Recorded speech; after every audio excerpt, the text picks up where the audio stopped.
Hello everyone, and welcome to our frequently asked questions session in relation to supporting children in early childhood education and care settings grant programme. This is round 2 of this grant. Sit back, relax, and allow us to answer all of your questions. Where can I go for support in writing this grant application? Well, essentially, we've got quite a few different options for you to be able to utilise.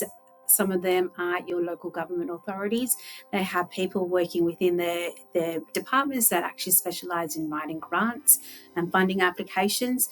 Your local regional development authority, association, I should say, that specialise in that. You might even contract someone in to come and help you write that grant, the fund application. You might reach out to someone within your network to be able to help support. So there's quite a few different options for writing your grant applications, and we encourage you to reach out to these associations or different networks to be able to help you and support in this application.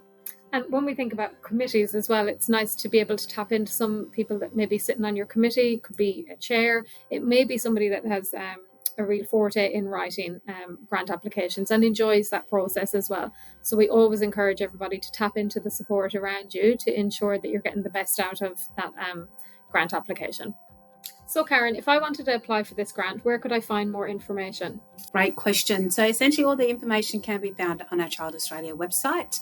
It is easy access. On our website we have our guidelines. In the guidelines it actually goes through and stipulates the information and requirements around the applying for the application, applying for the grant. So we have our criteria. If you are still in doubt and aren't able to find the information that you are sourcing, or you would like some further support, please do reach out to our ECEC grants email, which is located on the guidelines.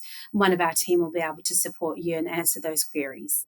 So we mentioned at the start of this frequently asked questions video that this is round 2 of this funding. So can I apply for this round of funding if my service is already in receipt of current PRA funding?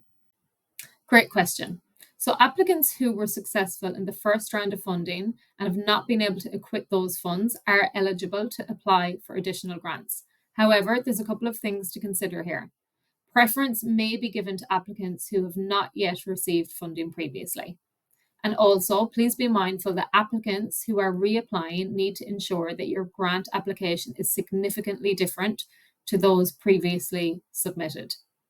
So essentially what that means is if in round 1 you were eligible for funding for a particular project, you will need to ensure that if you are reapplying for funds, it's not for that particular project, it's for a different one. So another frequently asked questions, can I apply for this round of funding if my service is not on the ASIQA database?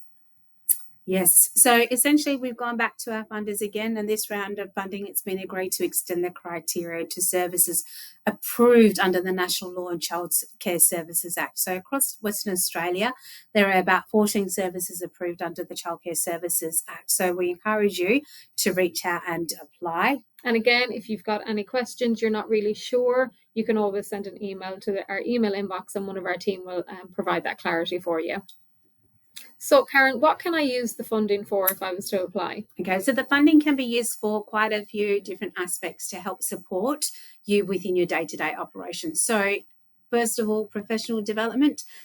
Be specific around your professional development, how it's going to support the children aged 3 to 4 within your services to transition them and get them ready for school. So thinking about that professional development, it might be around the recruitment of an early childhood teacher. So your service may not have an ECT, so you might come up with an amazing recruitment strategy to be able to employ an ECT to have within your service. You may use it for retention, so you might come up with some great retention strategies to be able to retain your ECT on site, because obviously we know that ECTs are hard to get, and we want to be able to, once we get them, we want to be able to retain them within our services. You may use them for resources, and when we're thinking about our resources, we're thinking about that cohort of 3 to 4. So really thinking about what you could utilize within those age groups and how you can support them for moving into those schools. You might decide that your service fee relief. So families are really struggling with their budget. So You might decide that part of your support for those families is offering a fee relief for them, thinking about transportation, so thinking about where your children are located, how you're going to transport them from home to your service. So really thinking about those things. So really thinking outside of the square box, thinking about that age groups 3 to 4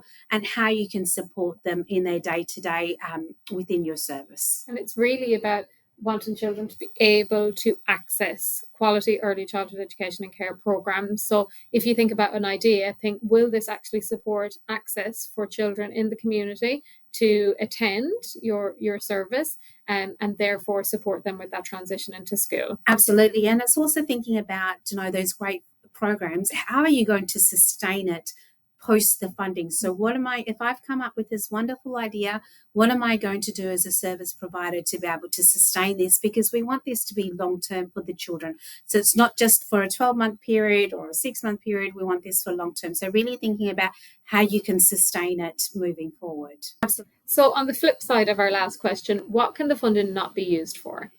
So the funding essentially can't be used for any major capital work. So it might be you decide that you want to put up do some major renovations within your services. It can't be any major capital works that this funding can be used for. It can't be used as well for your ongoing ECT staff wages. So I know we spoke about that recruitment and retention. So thinking about that recruitment and retention, it can't be used ongoing to help support the ECT staff wages. So really thinking about what you could use within a small period of time to be able to help support them. It can't be used for any ongoing staff wages. So you might have other staff within that age group that you want to be able to utilize these funds for. Unfortunately, the funds can't be used for that. It can't be used for any audit or administration costs. So when you're thinking about, as an organization, the audit costs that you have to go through and complete, it can't be utilized for that. Or thinking about your resources, it can't be used for any of your resources for your lower age groups. It's really only focusing on those children aged 3 to 4. So really taking that into consideration. So thank you for tuning in to our frequently asked questions segment. And again, as we've mentioned throughout, if we've not answered some of your questions or there's still something that you need some further clarity on, please don't hesitate to reach out to our team via email or pick up the phone. All of the details are found on our Child Australia website.